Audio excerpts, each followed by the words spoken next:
reward of a thing well done is to have done it. Ralph Waldo Emerson said that, and while it's true, it's also true that the recognition from your peers is also a great reward. It is such a pleasure to welcome you to the 17th Annual Eyes on New York Awards celebration. I've been attending this event since 2005, its second year, when one of my mentors received an award. I've attended as a partner, a supporter, and a super fan, so it's an honor for me to kick off tonight's event, especially since it's 2020, the year of the woman, the year of vision, and oh yes, the year of Zoom and virtual meetings. Over my career, I've watched the shift from a small handful of strong women who entered the optometric field to seeing the schools reach a student body of almost 68% women. The women from those earlier years strived hard to distinguish themselves, and I see the same dedication from today's students. They are bright, creative, and passionate. They're healthcare advocates and specialists advancing the field. They follow in the footsteps of leaders like Gertrude Stanton, the first licensed female optometrist, who established an optical business run entirely by women, actively participated in professional associations and public service projects, and advocated for the needs of her community. So tonight, we celebrate the works of SUNY College of Optometry and their foundation, the Optometric Center of New York, along with some wonderful female leaders and innovators. Eva Kosanovic from Keeler, USA, Jessica and Ella Jane Darcy, creators of Fanugals, and someone I've known since she was a student, Dr. Denise Whittam. I offer my heartfelt congratulations to each of you. And for all you watching, whether you turned in for the celebrity sightings, the music, or to recognize your friends and colleagues, I encourage you to sit back and enjoy the program. You'll meet some of the people who benefit from your donations and sponsorships, as well as those who will be your future optometrists. So, before the program really gets going, let me raise a glass and offer a toast. May you always lead with compassion, create with abandon, and advocate for your community. Be like Gertrude Stanton, and with your leadership and participation, Vision Health will serve as a gateway to seeing a better future and reaching new levels of awareness. Stay healthy and be well. Hello, my name is Hector Espinikos, and I am the beverage director and co-owner of Sugar Monk, a cocktail lounge speakeasy in Harlem. Welcome to 1 Minute Mixology course. Today I will be making the Southside, which is a famous Prohibition era cocktail. Rumor has it was a favorite cocktail of the famous gangster Al Capone. And it's a very simple cocktail, only 4 ingredients, but it is really pretty brilliant. So it is gin, London Dry, that's the preference. In this case I'm going to use a local gin from California called Uncle Val's. This classic recipe calls for simple syrup. In this case I use elderflower syrup, makes it more interesting. Then lemon juice and mint. Optionally you can add some bitters. You can either add Angostura bitters, or in this case I'm going to use some of our orange bitters made at Sugar Monk, our bitters. So let's make the Southside for you. So we're starting with an empty shaker, always. And then we take the jigger and we measure very well. So in this case, 1.5 ounces of London Dry gin.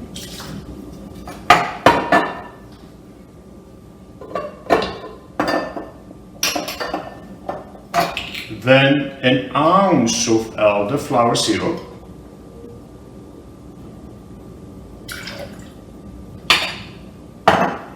Three-quarters of an ounce of fresh squeezed lemon juice. You take few mint leaves, like 4 or 5, and you smash them in your hand to extract some of the oil. You don't want to muddle them because they get really bitter, and you throw them in a cocktail shaker. Optionally, I will add 2 or 3 dashes of orange bitters. You can do that with Angostura, as I mentioned before. Then you add your ice. Here are enough eyes on the shaker, more or less, to fill up the shortest part of the shaker, the shorter, it's the bottom shaker. 2 parts.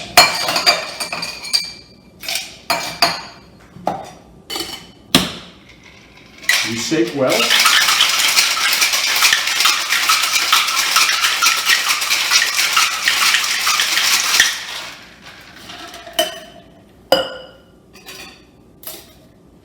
You see, I'm filling my glass with some ice and water.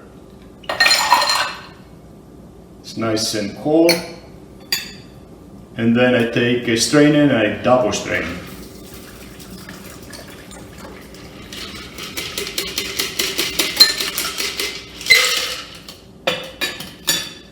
And for garnish, I take a nice mint spring. And then this is the south side. And cheers. Good evening, good afternoon, or even good morning, depending on where you're tuning in from. Welcome to our very first virtual Eyes on New York award celebration. Tonight, Dr. Heath, Dr. Soden, and I will be coming to you live from the Harold Cohen Vision Science Library at SUNY College of Optometry, maintaining our social distancing, yet hoping to deliver an event that you will remember with some special touches like the 1-minute mixology presentation by Ectoris from Sugar Monk. Eyes on New York typically takes place in March, and each year we look forward to mingling during the cocktail reception, enjoying a good meal, and even a little bit of dancing. And since good food, good friends, and good times are much needed, we thought we'd bring you some of these elements in a new way. Throughout the evening, we will celebrate our honorees, and you will hear from a variety of people as we try to give you a taste of the critical work done by the Optometric Center of New York through the University Eye Center and SUNY College of Optometry. There will be a few calls to action asking for donations, and all of the funds raised tonight will be put to immediate use supporting scholarships and helping patients. If you are moved even a little bit by what you see, we ask that you text I give to the number on your screen and make a gift. Our goal is to reach $150,000 by the end of the night. Every single gift of any size moves us forward and allows us to impact the lives of hundreds of patients as well as students. While it will be hard to capture all of the vital work we do in vision research, education, and patient care, tonight we hope to provide some highlights. In fact, I'd like to introduce you to one of our patients who recently shared his story with me. Dr. Stephen Larson and Amy Steinway helped change Adam's life after years of being undiagnosed, but I'll let you hear it from him. So I guess to start, I always struggled in school pretty severely. Reading was incredibly difficult, never learned how to spell, and basic tasks that required lining up different things on a page were always challenging. Unfortunately, my difficulties with learning went undiagnosed. Dr. Larson was sort of the first person in my life to say, hey, you actually have some pretty severe visual impairments. The good news is that we'll be able to fix them. The COVID-19 crisis definitely changed my experience as a visual therapy patient, as it did the lives of so many people around the globe. And I think more than ever, once it became clear that I wouldn't be able to continually make progress at the hospital, it was a scary point for me. I had been making significant progress with my eyes. Just the constant headache that I thought was normal in my life was going away.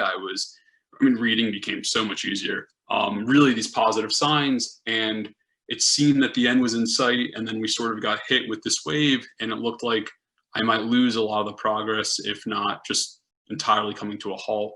And it was sort of here again where Dr. Steinway rose to the occasion, so very reassuring that we'd be able to continue making progress. I would say to the donors of this organization, just thank you. Really, my story started as every single day in school and at work was such a struggle. I had no idea how I'd get through it. I wasn't able to apply to law school this time last year because of my eyes. And now not only am I able to apply, but I'm one of the more competitive candidates just from a testing standpoint.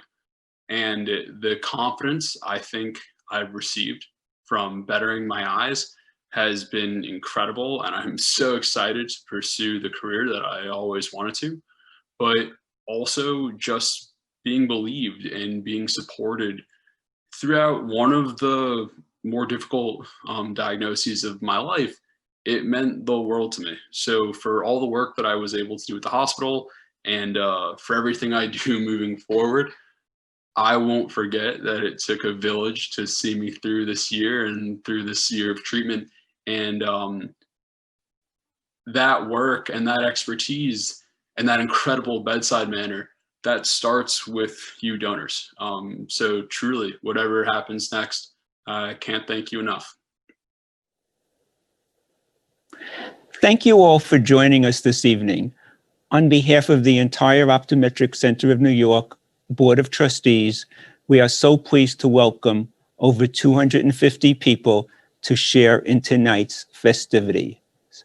Seeing highlights from Adam's story reminds me of a quote by the famous poet Maya Angelou. You may not control all the events that happen to you, but you can decide not to be reduced by them. Adam, good luck on law school and the next steps in your journey. 2020 is the year of the woman, as this is the 100th anniversary of the 19th Amendment giving the woman right to vote. This played an important role in our selection of honorees last year. In addition to recognizing 4 exceptional women receiving awards tonight, I want to applaud all of our healthcare workers who are on the front lines treating patients throughout the heights of the pandemic and continue to do so today. You may not know this, but the University Eye Center remained open throughout this healthcare crisis to serve the patients with urgent and emergency needs, putting our staff, doctors, and residents on the front line. Tonight, we also want to recognize a few special individuals who truly are part of the fabric of our community and have provided great advice, leadership, and support over the years. The first is Claudia Rohana for her more than 2 decades of service to the Optometric Center of New York. Whether leading as president or heading the development committee, Claudia brought warmth, compassion, and great work and great insight into her work. Claudia, thank you so much, and you are a Woman of the Year for us. I would also like to recognize Hal Spielman, a trustee emeritus who coined the name of tonight's event, Eyes of New York. Hal continues to provide us inspiration and advice for which we are truly grateful. And certainly a special thanks to Dawn Rigney and her staff. Events such as tonight's require enormous planning and insight, and their entire team needs to be recognized for their incredible talent. Their dedication is not only limited to tonight, but extends throughout the entire year.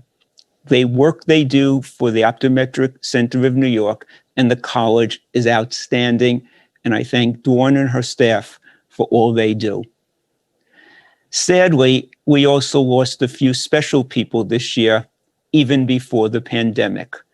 Members of their families have joined us tonight, so I want to briefly recognize the lives and legacies of Barbara Salzman, who served as president of the Optometric Center Board of Trustees and established the Barbara Salzman Center for Pediatric Eye Care. Scott Sides, who was the foundation's long-term financial advisor, and Barbara Whittam, the mother of Denise Whittam, one of our honorees, who attended nearly every graduation at the college for the past 30 years. We know that so many more have been lost since the pandemic, and our hearts go out to everyone. The work of the Optometric Center of New York would not exist without you, our supporters, sponsors, and friends.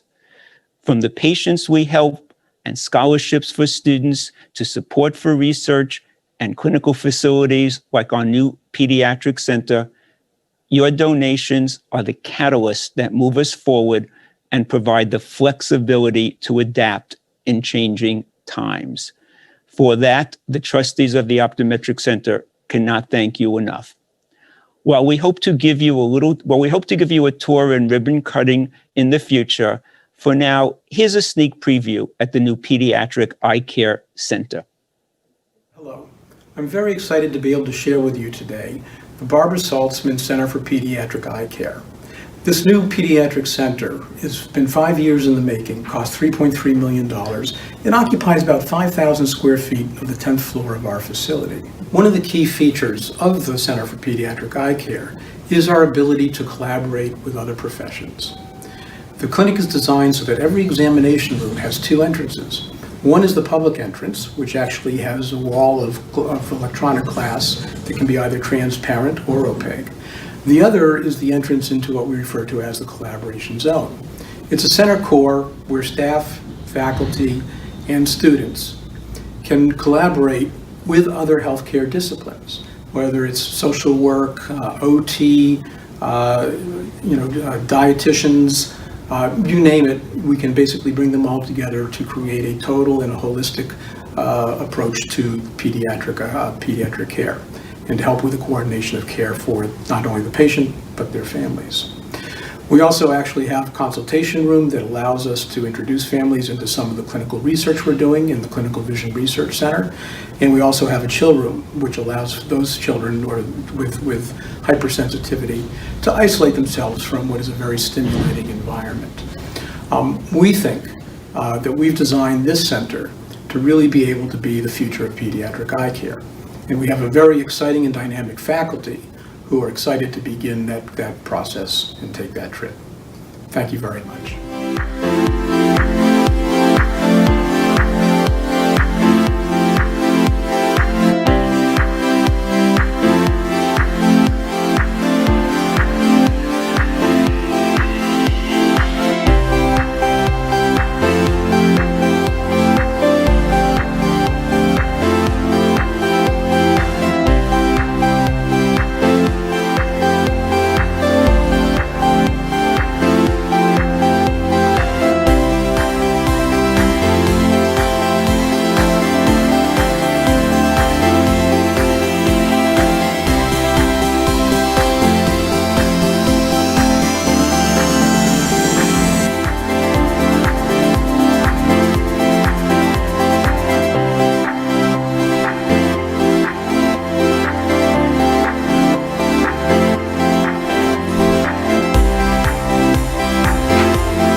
We recorded that brief tour several months ago.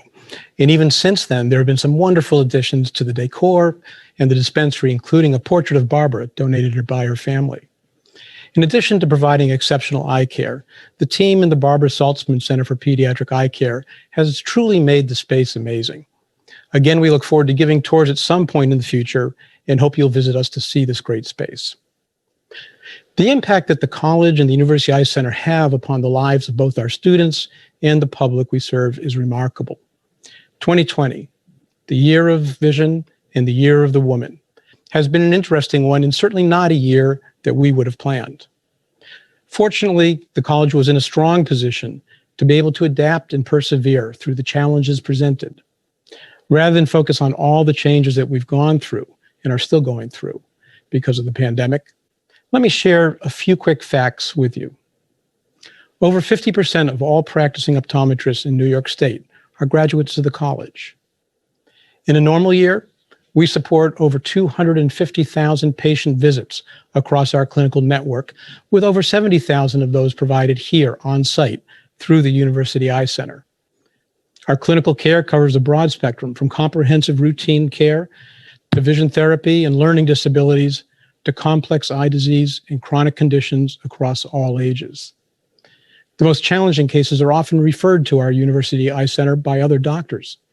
In fact, more than 1,000 professionals, from pediatricians, ophthalmologists, and other optometrists to social workers, nutritionists, teachers, and nurses, refer patients to the UEC each year. The University Eye Center has also provided nearly 2,000 visits at no cost or low cost to some of the most vulnerable citizens here in New York. We also treat leaders from government, sports, music, and other industries.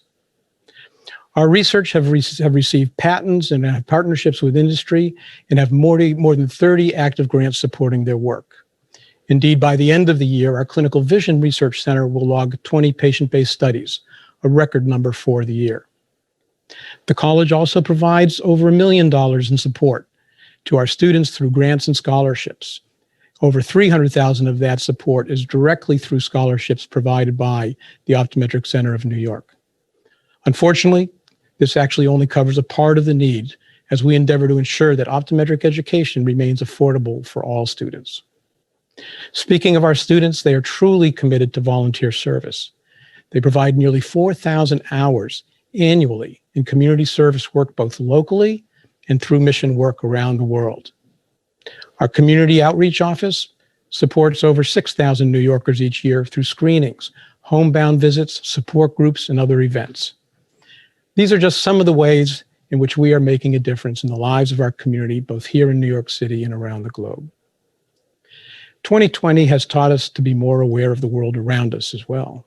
Whether that means opening our eyes to our own biases so we can better care for our patients, or listening more deeply to those who are affected by racial inequities, or demonstrating our resiliency, adapting our behaviors as we navigate a public health crisis. I'm proud of the entire team at the college as everyone has stepped up to the plate. From implementing rigorous cleaning and sanitization protocols and finding safe ways for students, staff, and patients to return to campus, to leading conversations on race and optometry and assessing our own internal challenges in this area. As we prepare for the college's 50th anniversary in 2021, we are well positioned to forge a path forward for the next 50 years. To continue our leadership in optometric education, research, and patient care, and to anticipate and prepare our students to lead within the healthcare system, not as it is, but as it will be.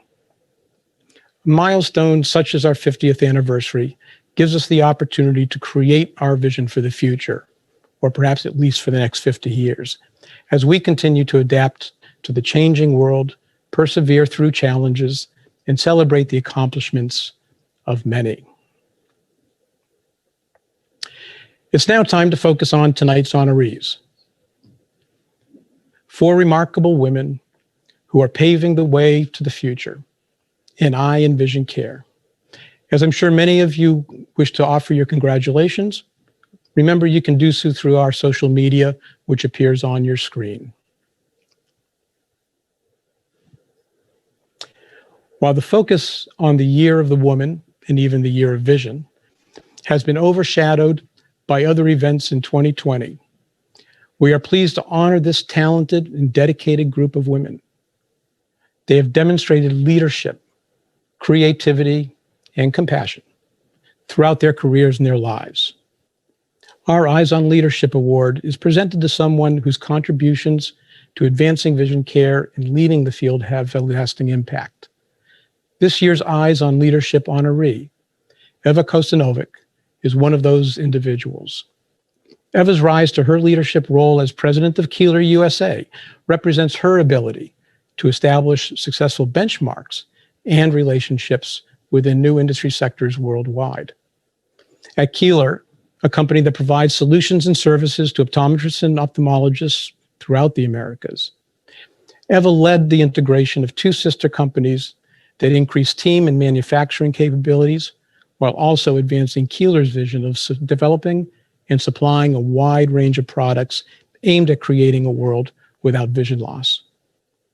Through her work, EVA ensures that our students, our faculty, and our graduates have the tools they need to provide high-quality vision care in their practices.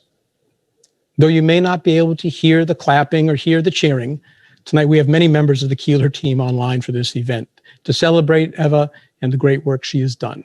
So please join me and all of her Keeler colleagues in congratulating Eva Kosanovic, this year's Eyes on Leadership honoree. Good evening, and thank you, Suni, Dr. Sobin, Dr. Heath, and everyone involved in making this event happen. I would like to give a special shout out to all our frontline workers and our heroes who have dedicated and sacrificed so much of their lives, energy, and passion during these unprecedented and challenging times. Before I accept this amazing award, I would like to tell you a bit about my background and how I came to have the honor of being here. I was born and raised in old Yugoslavia, where the movement for women's rights began at the end of the 19th and start of 20th century. My grandmother Antonia, now 93, and many of her peers helped lead the fight for the women's rights to vote and made many inroads towards gender equality. This past August marked 75 years since women, like my grandmother, won that right in her country. That was some 25 years after the US established the 19th Amendment, and it took another 20 years for those rights to be extended to our sisters in African American community. Lucky women, like my grandmother, whose dream was to become a teacher from a very young age, got to live that dream and dedicated 45 years of her life to her students, instilling in all who she spent time with the importance of knowledge, empathy, and passion for everything that they do. She did so for me personally, and over the years, into her retirement, I was greatly impressed with the thank you letters she received, the visits, and even being stopped on the streets by her students, praising her with accolades and appreciations for all the efforts to keep pushing them and making them not just better students, but better people, which they expressed put them and their families onto the trajectory for success. All this helped paved the way for me to be here today, and today we need to embrace and celebrate their honor, the fight for equality, freedom, and education for all that it gave us. And today, it is just as important for all of us to vote and drive for the improvements as it was 100 years ago. We are not done yet. I do hope we will take advantage of that hard-fought right and always have our voices heard and counted for our ancestors, for my grandmother, and for the future generations. But it's not just the writing votes that have advanced women in our society. It has been proven over the years that by advancing female equality, significant results and benefits have been and are being achieved globally for all. For example, evidence shows that when girls are educated, economies improve, both because their ability to enter the skilled workforce and because educated women raise educated children. Investing in women is investing in the future economy. It is a fact that those countries that educate women have better economies, healthier citizens, and less violence than those that don't. It is also a fact that countries that actively include women in their workforce have more economic growth than those countries that don't. The World Bank found that for every 1% increase in the population of the girls being educated, a country's GDP grows. And when the economies grow, there are more employment opportunities, social services, and developments for everyone to enjoy. In addition, companies managed by women report more motivated workers and higher productivity than those managed by men. Apparently, individuals with female managers were 6% more engaged than those with male leaders. Because of women like my grandmother, I am now in a position to lead a group of amazing individuals at Keeler.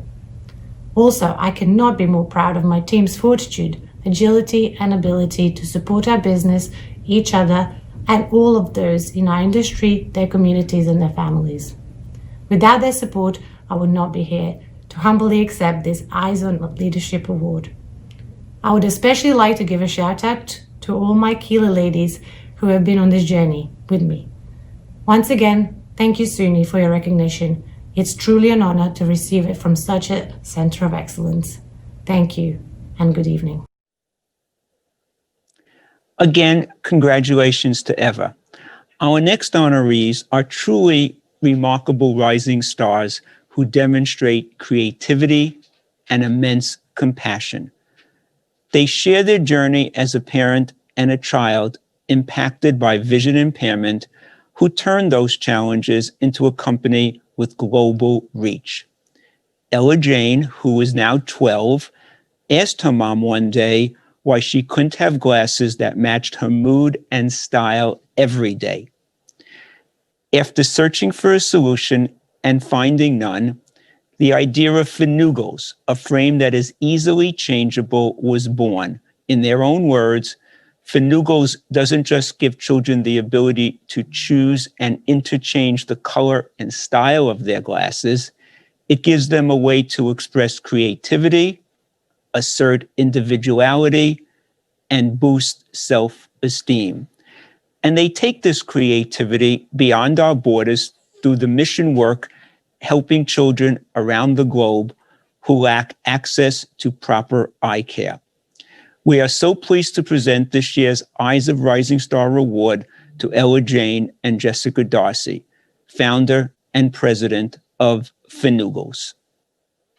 Thank you, Dr. Soden, Dr. Heath, and the Optometric Center of New York. Ella Jane and I are honored to receive your Eyes on Rising Stars Award. I remember just being a little kid and thinking of the idea for Finugles. I was tired of wearing the same frames all day. So I asked my mom if she could look for some interchangeable glasses on the web. When she didn't find any, I was a bit disappointed, but then I asked her if we could make our own. We decided to create a brand that would give children the creative freedom to embrace their individuality and make something they felt good about and they wanted to wear. Our products are designed in the United States, but our mission expands beyond our borders. Every March, Finugles participates in the volunteer health program Santiago Mission. This year marked our 6th mission to the Dominican Republic, providing glasses and sunglasses to children receiving cataract and strabismus surgeries. To achieve our goals of providing children with quality and affordable eye care across the United States, we partnered with Clear Vision Optical. This relationship has allowed us to expand our reach, our product offering, and accessibility to children. I remember just a bit ago my older sister Lillian telling my mom how crazy it was that my little idea had sprouted into a real company. I hope this inspires you little kids out there to never give up and to always pursue your dreams. In closing, I would like to thank my parents for listening to endless hours of Finugles and for filling in for me. And last, I would like to thank my party of 5, my husband Pat and my 3 children, Lillian, Patrick, and Ella Jane, who are my why. Thank you for inspiring me and for always believing in us. Thank you so much. And for all the parents watching, our Pediatric Optical does carry Finugles. Congratulations to Ella Jane and Jessica. And now, the Alumnus and Alumna of the Year Award, which is a truly special award. In fact, in 2019, we began presenting the award at Eyes on New York so we could celebrate the honoree throughout the year. Each year, the Alumni Association selects the winner with careful consideration of the dedication, service, and character of the alumnus who receives it. This year's Alumna of the Year is someone I've come to know during my time as president, first as a colleague, and then and now as a friend. And she truly exemplifies the spirit of this award. Whether it's her work advocating for the profession, sharing her experience as a mentor to our students, or leading the Alumni Association through its merger with the Optometric Center of New York, Denise Whittam, class of 1991, has shown immense character, dedication, and compassion to those around her. And it is a joy to see her so recognized by her peers. Before we hear from Denise, Dr. Samara Wad, class of 1992 and current president of the Alumni Association, would like to offer her congratulations. I am delighted to be here tonight and to celebrate my friend and colleague, Dr. Denise Whittam. Denise truly is an inspiration and embodies the spirit of the Alumna of the Year Award. And it is so fitting that she received this in 2020, the Year of Woman and the Year of Vision. Her 3 decades of caring for patients while also giving back to the optometric community, especially the SUNY Optometry family, is humbling. Every day she demonstrates dedication, compassion, and leadership. And for any current optometry student watching tonight, Denise is truly a wonderful mentor. Denise and I have known each other for a very long time, yet wherever we run into each other, she lights up the room with her smile and is surrounded by a crowd of people looking forward to speaking with her. At this point, I think Denise knows everyone. So on behalf of the Alumni Association, we are very pleased to recognize Denise's many contributions to SUNY Optometry, the whole optometric profession, her incredible leadership and active volunteerism with this 2020 Alumna of the Year Award. Denise, congratulations. I am honored to receive the 2020 Alumna of the Year Award from SUNY. Being part of this wonderful optometric family has meant so much to me over the past 30 years. To be recognized by your peers, your colleagues, your faculty members, mentors, friends for life. My class of 1991, the Alumni Association, the OCNY, who does so much work for so many in the community. I can't begin to tell you how honored I am to receive this. I'd like to share my joy with you. It's been wonderful, and for a person to be able to honestly say that they wake up every morning looking forward to going to work, to practicing optometry, to seeing my patients, and actually looking back and feeling like I haven't worked a day in my life in the past 30 years because these are my friends. This is what I love doing with passion. I know that going to SUNY and attaining my OD degree was something that was probably the best decision of my life. So with deep gratitude, I thank all of you who chose me for this special award. Thank you. As Denise said, we are a community, a family who supports each other. Our students recognize that as soon as they come to SUNY College of Optometry. In part, it is because of the relationships they build with each other, with the faculty and alumni, and with our partners in industry and others that this sense of community continues to grow. Part of the OCNY's commitment to supporting students is to provide scholarship funding. Many of our board members provide donations in support of scholarship each year. These scholarships allow students to focus more on their studies and clinical work and alleviate the pressure of rising educational debt. More than ever, scholarship funds are a critical need, especially as families face more economic challenges this year. So let's hear from a few of our students on what scholarships mean to them. Remember, making a gift this evening is as easy as texting "I give" to the number on your screen. And now for our students.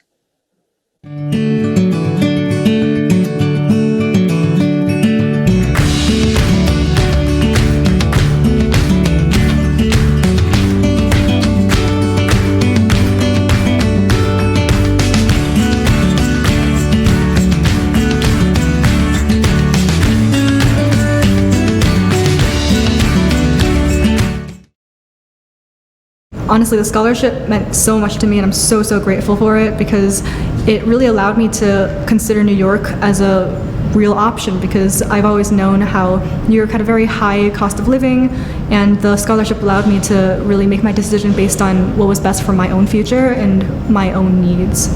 Becoming an optometry student is a great privilege, but there's also a huge burden associated with the costs of going to optometry school. So for me, getting the scholarship was, it's much appreciated to have that financial support, but it was more than that to me. It was about somebody recognizing my passion and my potential and being willing to support me through the process of becoming an optometrist and meeting those goals.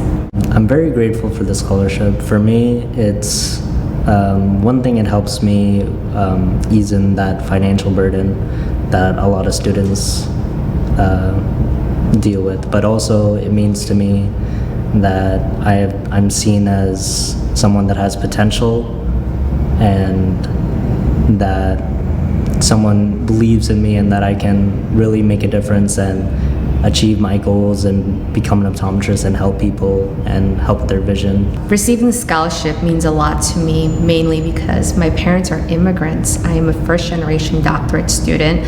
So for me, I know that there's a huge responsibility for me to kind of like make sure that they're proud of whatever I accomplish. And when they got to America, they needed a lot of help.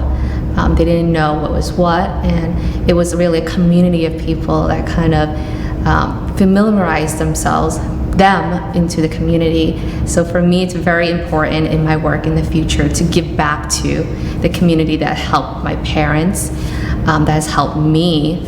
It's really important for me to also work in a city environment, in a diverse environment, and give back.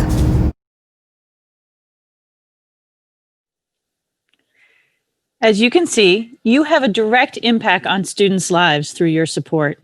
You build confidence, relieve fears, and encourage dreams that ultimately give back to the community. We're getting closer to our goal of $150,000, and thank you so much for all that you're doing. But our efforts tonight are not just to support the students, your future optometrists and sight savers of the world. Part of the learning experience is being able to see patients from all backgrounds with a variety of vision conditions, from comprehensive routine eye care to complex conditions caused by trauma or disease. And where better to do that than here in New York City?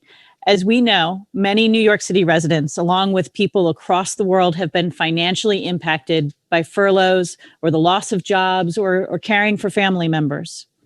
The University Eye Center has a mission of serving all patients, regardless of their insurance status or ability to pay. This year, they have seen an exponential increase in the request for financial assistance. So while you get your phones and we continue to coast on down to our dessert finale, we're going to hear from a parent and then a special message from our singer-songwriter, Denny Bonet. And in New York, placed in public school. Prior in Arizona, he was in private school, so there was no video. It was very calm.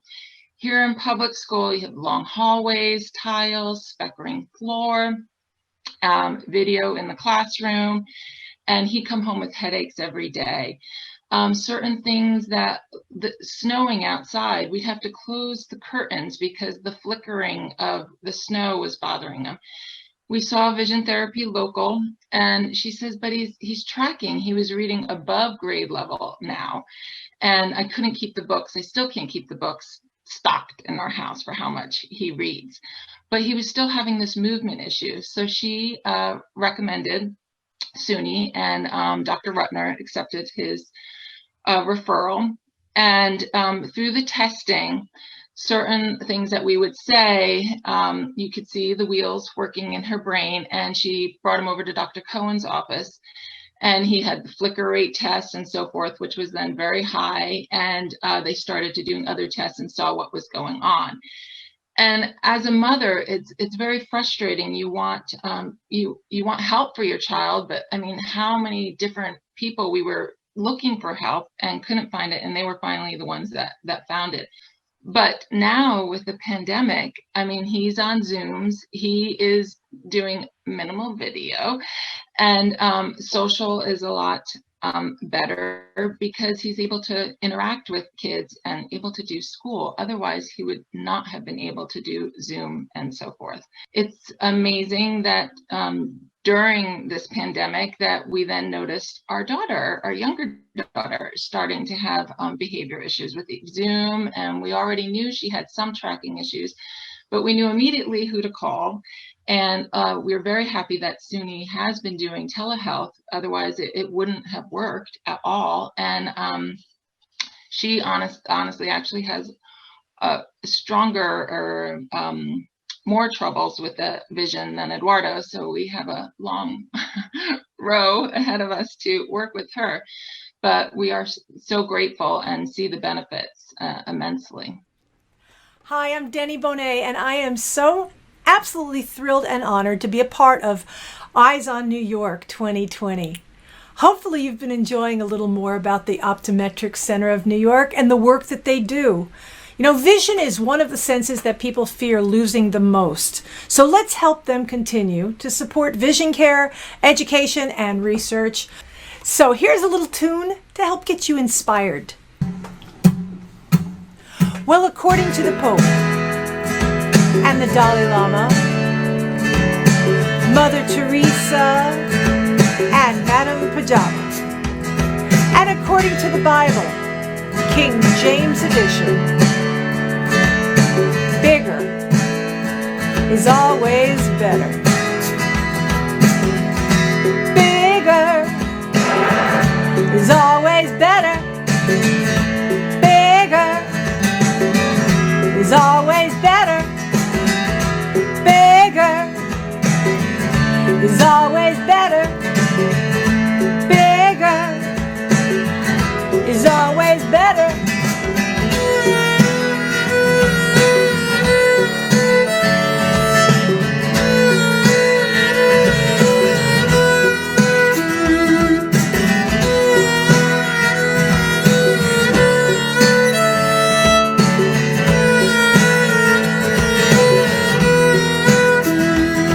Well, you may be thinking while you're sitting there drinking that some things are better left small.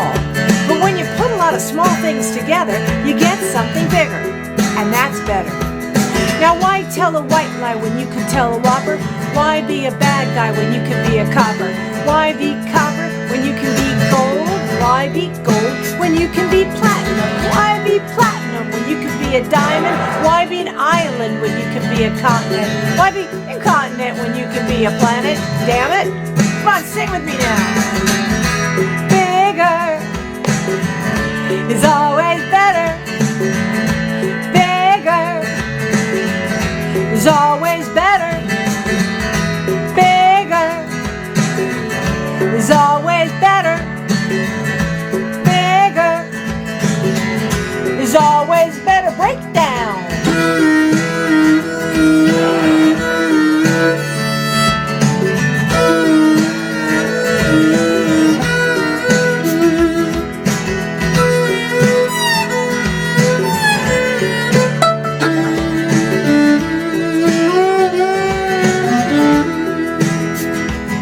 Well, the bigger it is, the better it is. The taller it is, the better it is.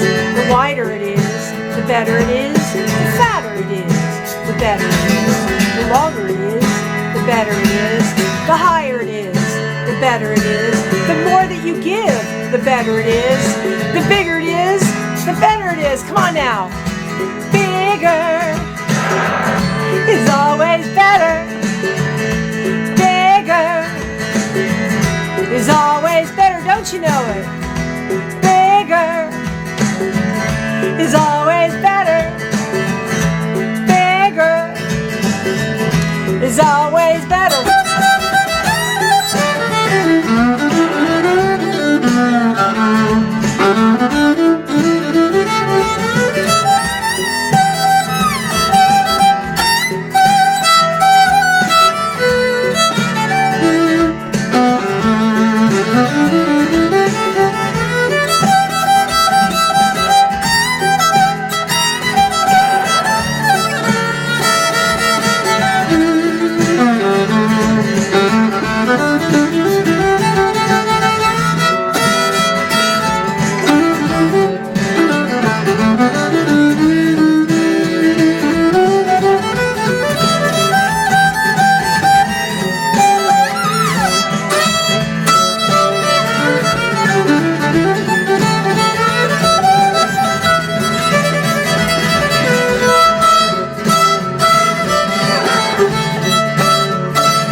That was fabulous. Thank you so much, Denny. Once again, thank you all for being with us and showing this and for the support you've shown. We have a few more treats in store for you, including highlights from Dr. Soden's and Dr. Steinway's earlier chat with New York's very own Sylvia Weinstock. Sweet success story of a school teacher becoming a famous cake decorator whose signature is big round frames. The full interview will be aired shortly, and as guests tonight, you'll be the first to receive the link. We're also going to be giving away 2 signed copies of Sylvia's books to those who made the highest contribution through the text to give tonight. The evening will wrap up with an upbeat musical performance by singer-songwriter and regular Carnegie Hall performer Denny Bonet. Once again, thank you all for all that you have done and continue to do to support the Optometric Center of New York and the SUNY College of Optometry. Please enjoy the rest of the program, and we look forward to seeing you in person in 2021. At this point in the program, in previous years, we would be sitting in a large ballroom preparing to have a magnificent dessert. In keeping with the theme of thinking about a magnificent dessert and the Year of the Woman, we have a very special guest with us today.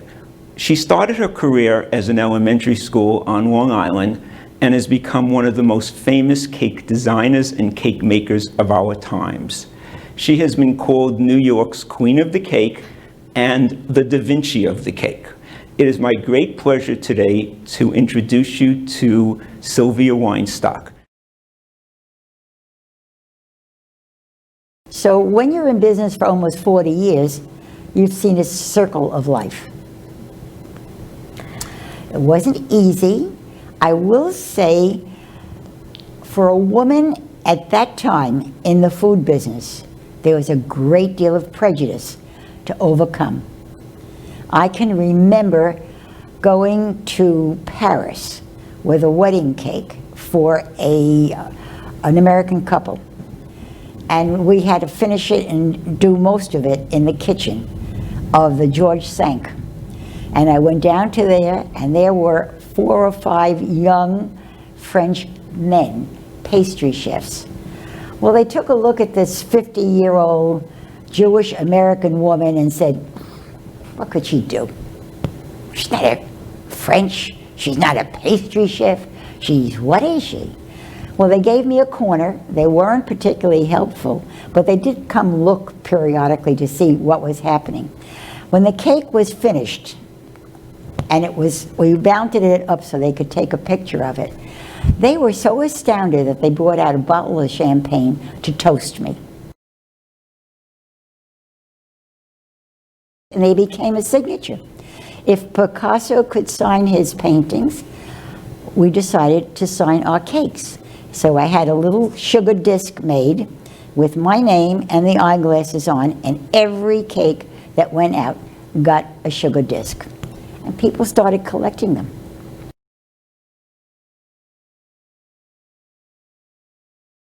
And in terms of glasses and eyes, this is your great protection. This is your key to life. You can read, you can function, and you must take care of your body, whether it is food or whether it's rest, sunshine, glare. Everybody should, at every age, have an eye examination. I had kindergarten children that had eyeglasses. So don't wait until they're half blind and they can't see anything. I think children should have eye examinations from the moment they can see. We agree. Well, on our closing words, I have to say that this certainly served as one of the best desserts that we could have offered the audience virtually tonight. Hi, I'm Denny Bonet, and I am so honored to be part of the Eyes on New York Fundraiser 2020, the virtual fundraiser. Yes, our lives have become very different over the past few months, and I hope all of you are staying healthy and creative.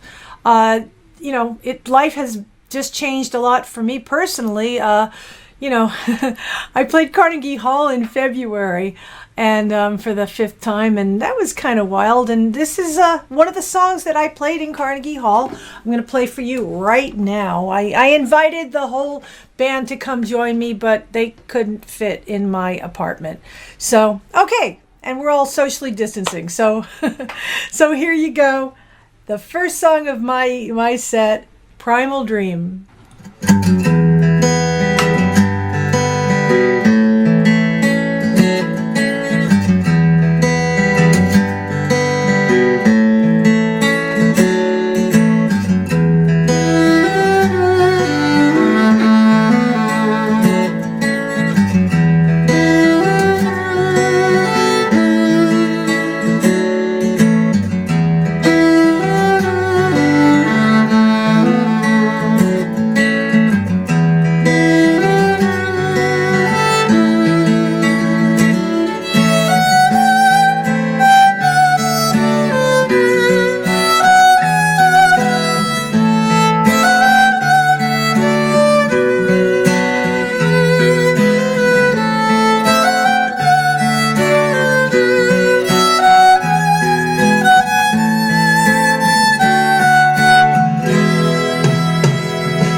Yeah, that's fun to play. Yeah, don't try that at home unless you play the violin. Okay, anyway, now I want to mention real quick that, this is a whole benefit for the Optometric Center of New York. And it's kind of near and dear to my heart personally because actually I've had a history of having a lot of eye problems. I actually had a detached retina a few years ago, and it was pretty amazing because when you get a detached retina, you see a flash of light. And I'm on stage all the time, so I saw a flash of light, and I just thought it was somebody flashing the light off the side of the stage. But it actually turned out to be a detached retina, and, had a ton of laser done to this eye, and basically, these doctors saved my vision. So I'm really, really, really honored that I can be here to help this whole cause tonight. And I do urge you to text iGives and, continue the education and the support that they need to continue doing the great stuff that they do. So speaking of eyes, my eyes got bad because I read a lot of music, little tiny dots, and, or I used to. Now I just play whatever I feel like. Okay, I admit it. But this is a literary number. So this is a song about a book, and you need your eyes to read books. So if any of you know the story of Dorian Gray, that was a good segue, right? You like that? That's good. Dorian Gray. So Dorian Gray, I'll give it to you in a nutshell. You got a guy, you got a picture. The picture gets old, the guy doesn't. He's a really evil guy. He's terrible. So that's it. I thought that was the cliff notes of Dorian Gray.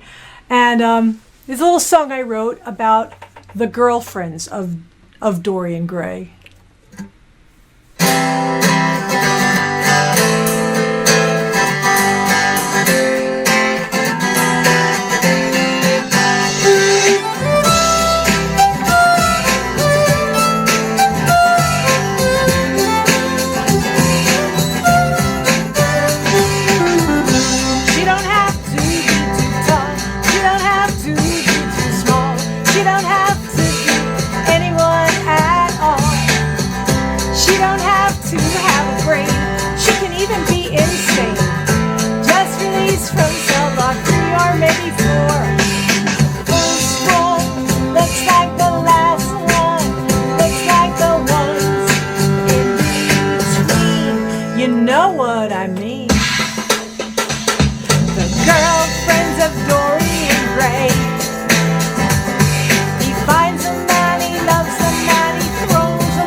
that way.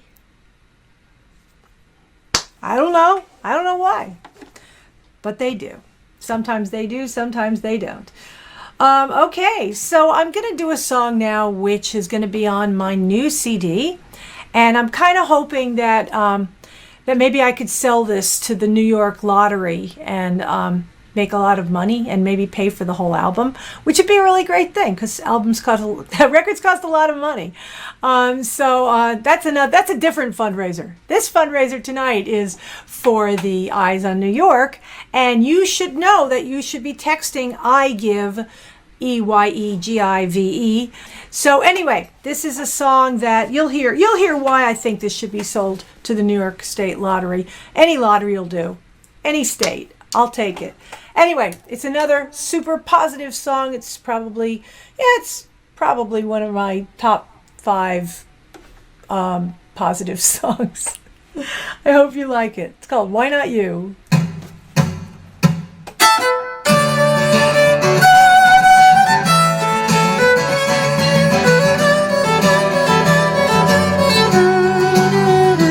There are good times, there are bad, but it's easier to focus on the sad.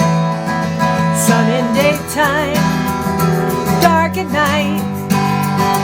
Don't get hung up and strung out on what's not right. Happy or sad, it's up to you.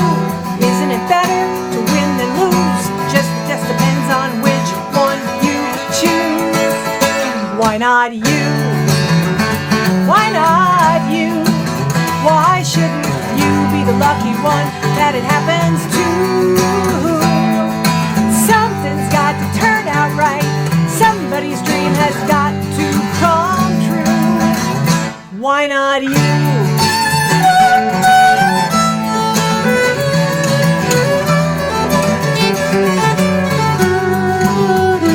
It's just physics. It's just fate. There's a 50-50 chance that things are gonna turn out great. And although there's no guarantee, what if you're the mega grand prize winner in this lottery? It's okay to get as much as to give, and it's an awfully fun way to live. Might as well assume the positive. Sing it with me now. Why not you? Why not you? Why shouldn't you be the lucky one that it happens to? Something's got to turn out good. Somebody's dream has got to come true. Why not you? 'Cause you're wonderful. Why not you? 'Cause you're fabulous. Why not you? Don't you see it? If only you believe it.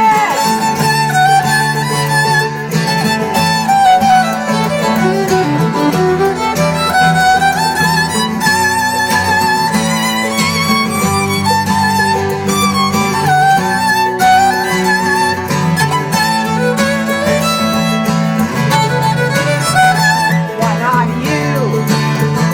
Why not you? Why shouldn't you be the lucky one that it happens to? Something's got to turn out right. Somebody's dream has got to come true. Why not you? Why not you? Why shouldn't you be the lucky one that it happens to? Somebody's ship has got to come in. Somebody's ticket's got to win. Somebody's dream has got to come true. Why not you?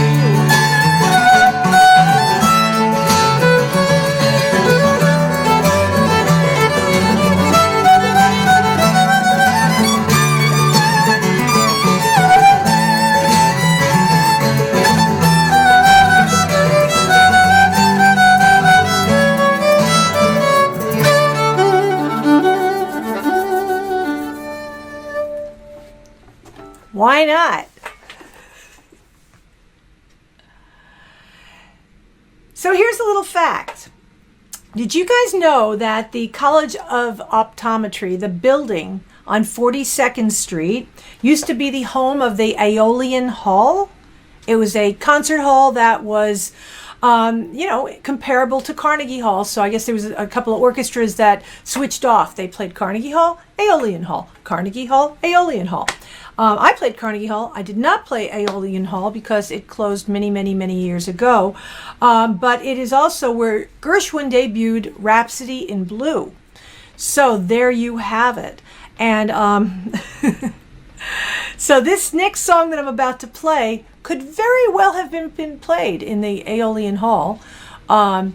It was composed in 1925 by Ben Burney. It was a big hit back then.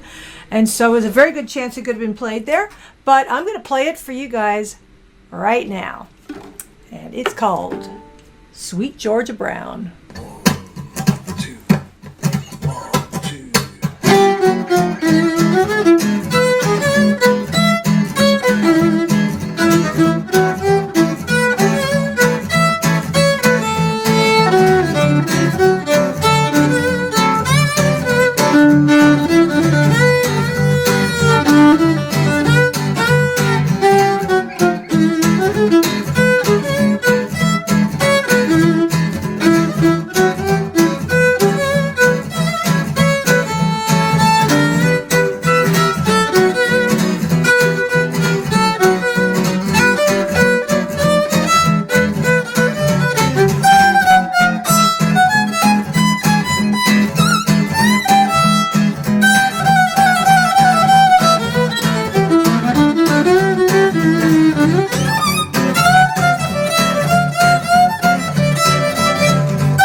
As played in the Aeolian Hall, maybe.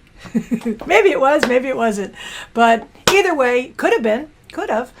Okay, this goes out now to every one of you for just being here and watching this Eyes on New York fundraiser tonight, and hopefully just texting like crazy to iGive. And this goes out to everybody. This song did really well for me on YouTube. Check out the video. It went viral. It was kind of crazy. It went viral very quickly.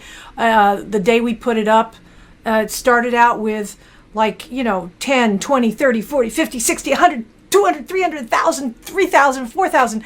It just went nuts. And then about 100,000 people later who watched this video in a short amount of time, it was nuts. And then all of my relatives decided to stop pressing the button and watching it, so it stopped at around 100,000. But anyway, hope you like it. It's on one of my albums. I got lots of albums out there, so you can go to my website and check it out. But meanwhile, here we go. This is 1 in a Million, and you guys are seriously 1 in a million.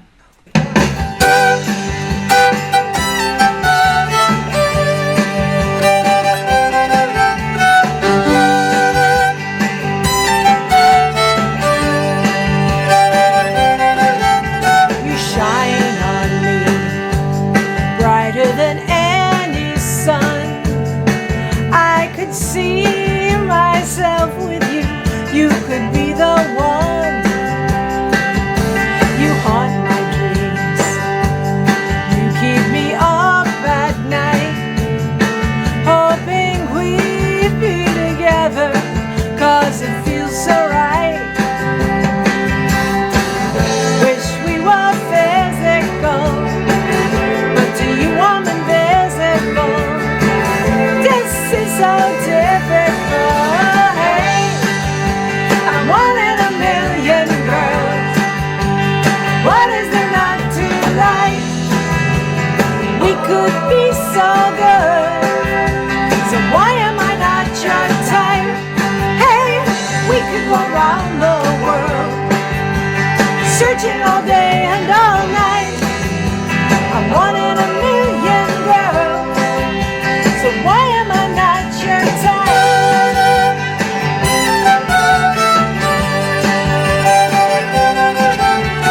Please don't say I'm living a fantasy.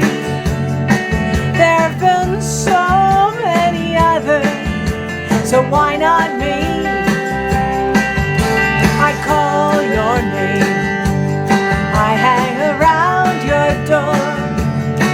It could be that I'm crazy, I don't know anymore. Don't wanna be pitiful, sad or hysterical. This could be beautiful. Hey, I'm 1 in a million girls. What is there not to like? We could be so good, so why am I not your type? Hey, we could go around the world, searching all day and all night. I'm 1 in a million girls, so why am I not your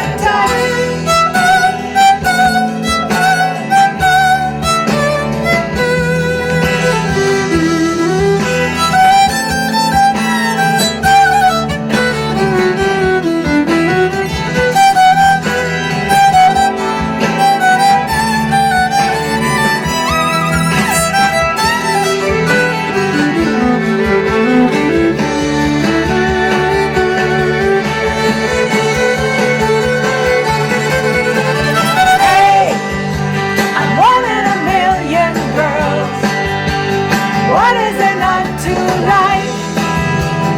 We could be so good, so why am I not your type? Hey, you could go around the world, searching all day and all night. I'm 1 in a million girls. Maybe I'm just your type.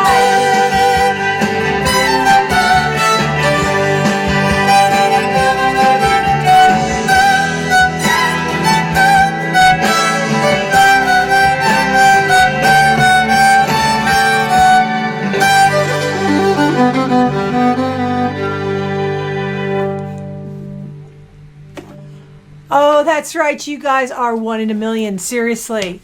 You're 1 in a million for being here tonight and for watching this fabulous Eyes on New York fundraiser 2020.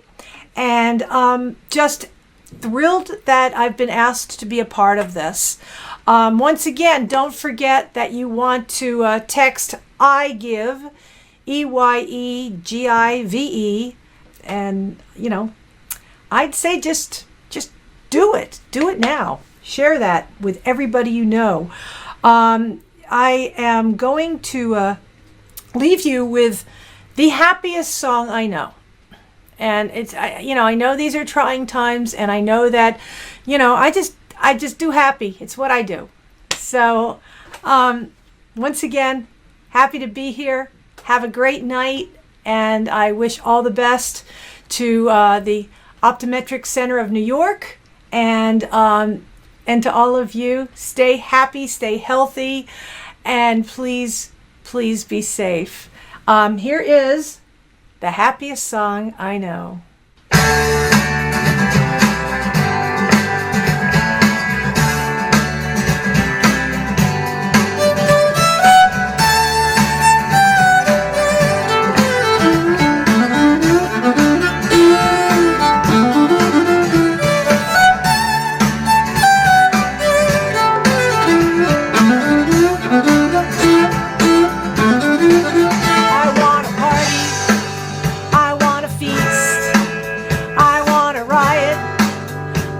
Some peace. I want to cry, but not about you. I want sunshine all the time.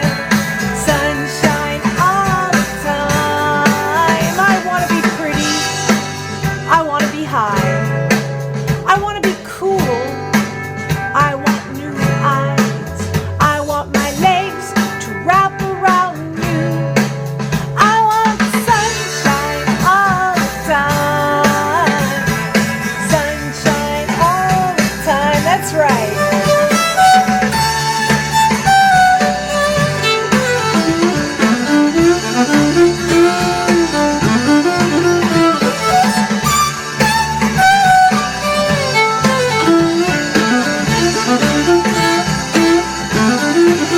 I want to be charming.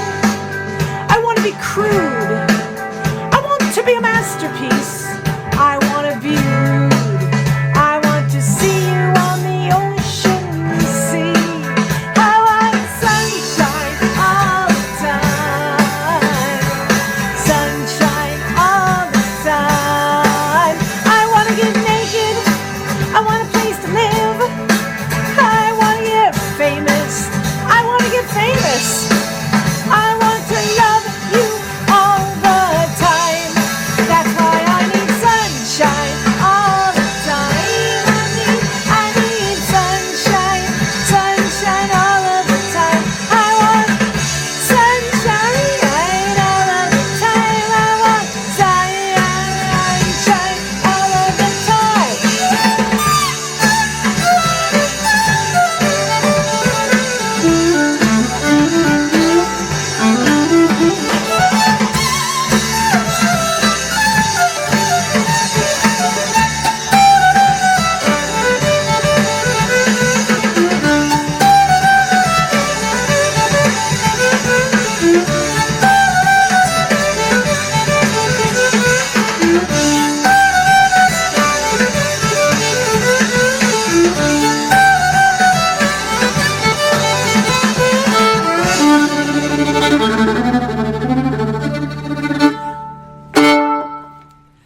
Thank you so much for having me here tonight as part of the Eyes on New York Fundraiser 2020.